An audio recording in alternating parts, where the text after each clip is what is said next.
سب سے پہلے سب دوستوں کو السلام علیکم دوستو، اس ویڈیو کے اندر بات کرنے والے ہیں نیوزی لینڈ کرکٹ ٹیم کے بہت اچھے کھلاڑی کین ولیمسن اور آسٹریلیا کے کھلاڑی ڈیوڈ وارنر اور افغانستان کے کھلاڑی ہیں راشد خان۔ افغانستان کے اسپن بولر ہیں راشد خان۔ دوستو راشد خان نے آج کین ولیمسن اور ڈیوڈ وارنر کو روزہ رکھوایا ہے۔ دوستو یہ تینوں ابھی تک آئی پی ایل کھیلنے کے لیے انڈیا میں موجود ہیں اور راشد خان نے کین ولیمسن اور ڈیوڈ وارنر کو روزہ رکھوایا ہے۔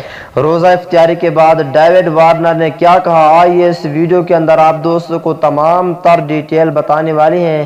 دوستو اگر آپ سچے اور پکے مسلمان ہیں تو اس ویڈیو کو لائک کریں اور زیادہ سے زیادہ شیئر کریں، چینل کو سبسکرائب کریں، بیل آئیکن دبا کر آل پر لازمی کلک کر دینا ہے۔ تو دوستو بڑھتے ہیں ویڈیو کی جانب اور آپ دوستوں کو بتاتے ہیں مکمل تفصیل۔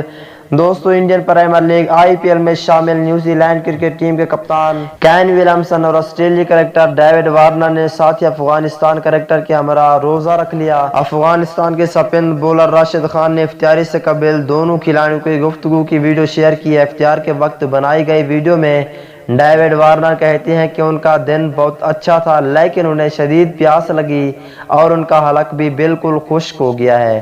ڈیوڈ وارنر کے بعد راشد خان کین ولیمسن سے روزے کے بارے میں پوچھتے ہیں، جس پر وہ خوشی کا اظہار کرتے ہوئے کہتے ہیں کہ انہیں بہت اچھا لگا۔ دوستو ٹویٹر پر جاری کی گئی اس ویڈیو کو اب تک لاکھوں صارفین دیکھ چکے ہیں اور ان کی جانب سے کین ولیمسن اور ڈیوڈ وارنر کے اس عمل کو خوب پسند کیا جا رہا ہے۔ انشاءاللہ ہو سکتا ہے کین ولیمسن اور ڈیوڈ وارنر بہت جلد مسلمان ہو جائیں گے۔